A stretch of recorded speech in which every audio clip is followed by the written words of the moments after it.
इतक्या दिवसांपासून मी ज्या गोष्टीला घाबरत होती, ज्याची मला भीती वाटत होती, तर तेच झालं आहे शेवटी. फायनली मला आता चष्मा लागला आहे. तर म्हणजे नंबरचा वगैरे नाही, पण एक प्रोटेक्शनसाठी जो काही आपण वापरतो तो, कारण माझ्या डोळ्यांना खूप जास्त त्रास होत होता गेले काही दिवस आणि मी ते असंच सहन करत होती. आणि आज मला बळजबरी करून दवाखान्यात घेऊन गेले होते. तर स्वागत आहे सगळ्यांचं आपल्या पुन्हा एका नवीन व्हिडिओमध्ये. तुम्हाला सगळ्यांचा आजचा दिवस सकारात्मकतेने भरलेला व आनंददायी असा जावं अशी साईंचरणी प्रार्थना करते. आणि आजच्या आपल्या व्हिडिओला आपण सुरुवात करूयात.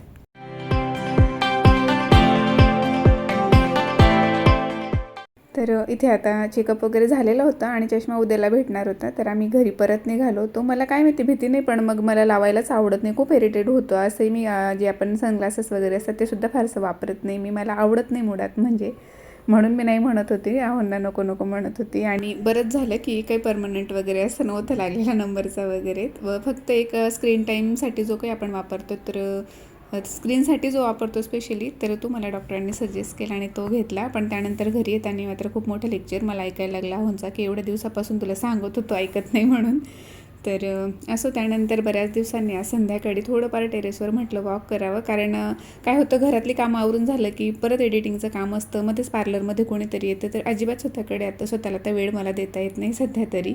सुरुवातीला कसं जेव्हा यूट्यूब वगैरे नव्हतं तेव्हा सकाळी योगा वगैरे मी करत होते, पण आता अजिबात वेळ भेटत नाही. त्यामुळे म्हटलं संध्याकाळचं थोडंसं वॉक करूयात आता. आणि थोडं आई आलेले माझ्याकडे, तर थोडाफार आता निवांत वेळ मला दुपारी वगैरे मिळतो. दुपारी नाही पण संध्याकाळी तरी मिळतो ॲटलिस्ट.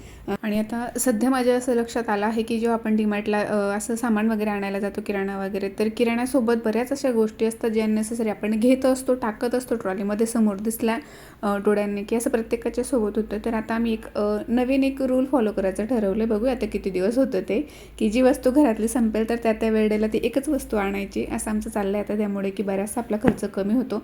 हे आम्ही याआधीसुद्धा केलं होतं एक 1-1.5 वर्षापूर्वी, पण त्यानंतर काय माहिती परत आम्ही डीमार्टला जायला लागलो होतो. तर आता परत तेच केलं आहे. तर आता हे बाहेरून आम्ही तेल आणलं होतं आणि बऱ्यापैकी फरक पडतो, कारण आपण बऱ्याचदा किती ग्रॅम किंवा किती ml वस्तू आहे हे बघणं म्हणजे स्किप करतो, डायरेक्टली घेतो आपण ट्रॉलीजमध्ये टाकत असतो. आता हे बाहेरून आम्ही किराणा दुकानावरनं घेतलं. तर यात डीमार्टच्या पाऊचपेक्षा 20 ग्रॅम, मला वाटतं 20 ग्रॅम की 20 ml असं काहीतरी तेल जास्त होतं. मला आता एक्झॅक्टली आठवत नाही, 8-10 दिवस झाले आता हे शूट करून, पण नक्कीच जास्त होतं. आणि आपल्याला असं वाटतं की डीमार्टला प्राईस कमी असतं, पण त्याच्यात क्वांटिटी पण कमी असते. तर नक्की चेक करत चला आता याच्या पुढे. तर त्यानंतर हे असं एक माझ्याकडे जुना ट्रे आहे प्लास्टिकचा, तर तो मी वापरत नव्हती म्हणून त्याला आता मी हे तेलाचे जे काही कॅन असते आपले, तर ते ठेवण्यासाठी केलेले. आणि हे पेपर मी माझा जेव्हा बड्डे होता तर समोसे मागवले होते बाहेरून, तर त्यांच्यासोबत ते मिळाले होते, तर मी ते तसेच व्यवस्थित ठेवले. कारण माझ्याकडे एक्स्ट्रा प्लेट्स होते, तर त्यांच्यामध्ये मी ते तेव्हा दिलं होतं. आणि हे पेपर मी आता असे वापरते तेलाच्या कॅनच्या खाली. तर आज एक पार्सलसुद्धा आलेलं होतं, तर ते मी आहोंसाठी मागवलं होतं, ते तुम्हाला पुढे मी आता दाखवतेच अनबॉक्स करून. आणि सॉरी, एक नाही 2 पार्सल आज येणार होते. एक आलेलं होतं, एक यायचं आहे अजून, ते दुपारपर्यंत आलं होतं. आणि सकाळी आहोंना म्हटलं होतं की मला पूजेसाठी फुलं हवी आहेत, तर तुम्ही आणाल म्हणून.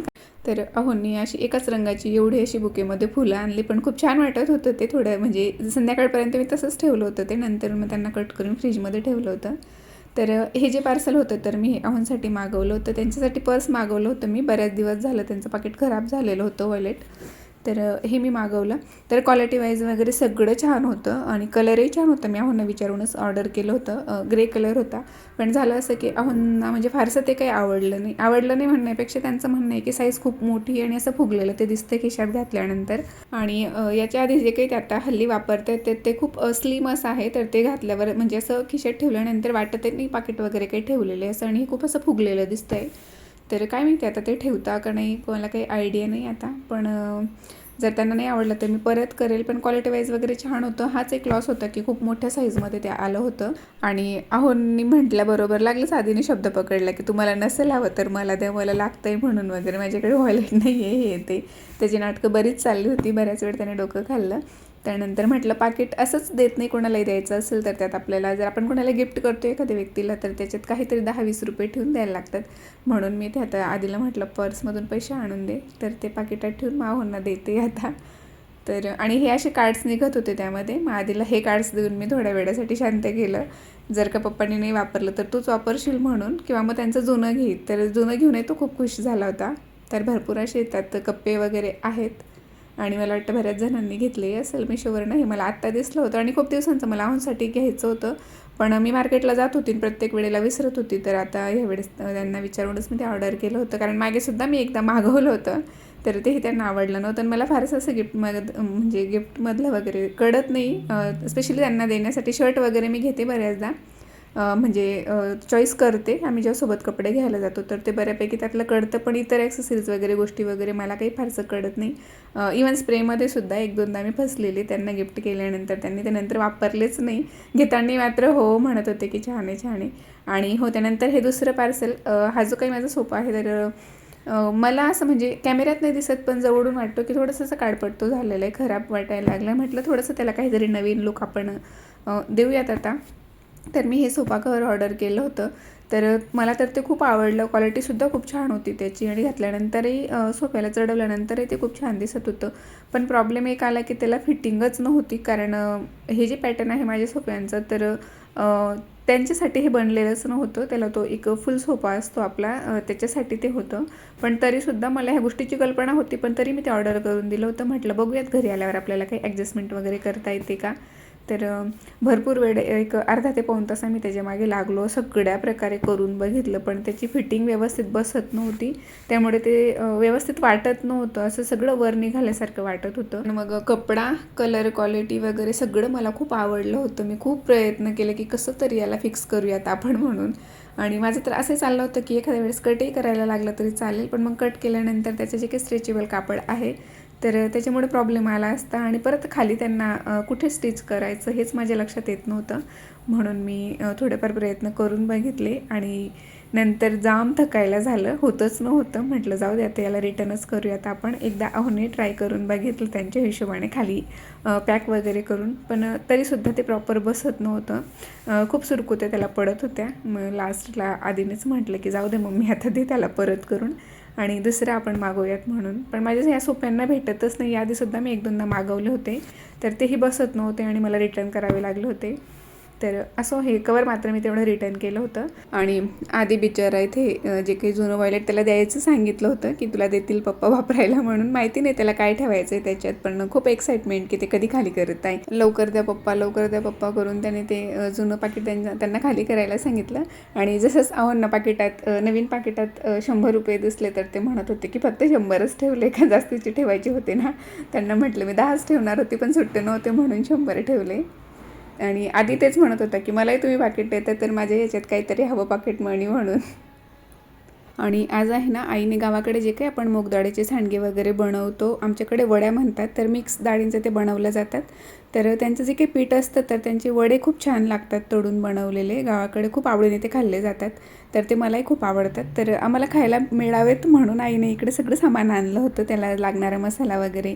आणि त्यात ज्या काही डाळी घालायच्या असतात, चवडीची डाळ, मटकीची डाळ असते ते वगैरे सगळं घेऊन आली होती. आणि त्याला जसं करतात गावी तशाच पद्धतीने, तशी प्रोसेस करून तिने ते पीठ बनवलं होतं. तर हे असं काहीसं ती डाळ वगैरे कुटून घेत होती. गावी मला वाटतं त्याला असं रब करतात कशावर तरी, चाळणीवर का वगैरे कशावर तरी, मला तर फारसं आठवत नाही, पण खूप छान लागतात ते. अशा आपण बऱ्याचदा घरी बनवतो, पण त्यांच्या टेस्टमध्ये आणि यात खूप फरक असतो. खूप छान लागतात हे, आणि त्या सीझनलाच खाल्लेलं भारी वाटतं. तर हा तो मसाला होता. मसाला म्हणजे बेसिकली मिरची, आपले जे काही लाल मिरची असतात ओल्या, तर त्या ओल्या मिरच्या आणि लसणाची पात वगैरे असा तो ठेचा बनवलेला असतो त्या सांडग्यांमध्ये घालण्यासाठी. त्यानंतर थोडंसं जिरं आणि ओवासुद्धा मी कुटून घेतलं होतं त्यात घालायला. आणि छान असे गरम गरम आई मला बनवून देत होती. आणि अहोंचा अजून नाश्ता व्हायचा होता, पण आज त्यांना ना जरा टेस्ट होते त्यांना सॅम्पल घेण्यासाठी, ब्लडचं सॅम्पल घेण्यासाठी घरी येणार होते ते लोक, म्हणून त्यांना उपाशी राहायचं होतं, तोपर्यंत काही खायचं नव्हतं. तर सगळ्यात आधी तर मीच खाते, म्हणजे तसं आधीचे टिफिनमध्ये दिलं गेलेलं आहे. त्यानंतर आई म्हणाली की मी गरम गरम करते, तू खाऊन घे, मग त्यांना त्यांचं टेस्ट वगैरे झाल्यावर मी नंतर करून देईल. तर खूप भारी लागत होतं आणि खूप वर्षांनंतर आता मी ते खात होती. आणि त्यातल्या त्यात आईच्या हाताने आईतं बनवलेलं, तर त्याची तर मग चवच वेगळी सांगायलाच नको. तर त्यानंतर माझं खाऊन झालं होतं आणि आधी टिफिनमध्ये नेलं होतं आधीने. तर आता आहोंचं नाहीचं तेवढं बाकी होतं फक्त. आणि खरं सांगते मी चष्मा लावायला घाबरत होते खरं तर. घाबरत म्हणजे मला आवडत नाही, इरिटेट होतं. पण जेव्हापासून मी चष्मा लावून एडिटिंग वगैरे करते आता गेली 2 दिवस, तर खूप फरक पडतो. डायरेक्ट लाईटचा जो इफेक्ट असतो तर तो खूप कमी प्रमाणात आपल्याला जाणवतो, ज्यामुळे डोळ्यांवरचा ताण कमी होतो. आणि त्यासाठीच म्हणून मी फक्त एडिटिंगसाठी वापरते, कारण आधीला मी लावलेला आवडत नाही. तो म्हणतो की तू म्हातारी दिसते म्हणून. तर असं आजचा व्हिडिओ मी इथेच थांबवते. नेहमीप्रमाणे आवडला असेल तर लाईक करा, शेअर करा, सबस्क्राईब करा आणि जे कोणी चॅनलवर नवीन असतील त्यांनी सबस्क्राईबही करा. सोबतच तुमच्या काही सजेशन असतील तर मला कमेंटद्वारे नक्की कळवा. भेटूया नेक्स्ट व्लॉगमध्ये. तोपर्यंत बाय.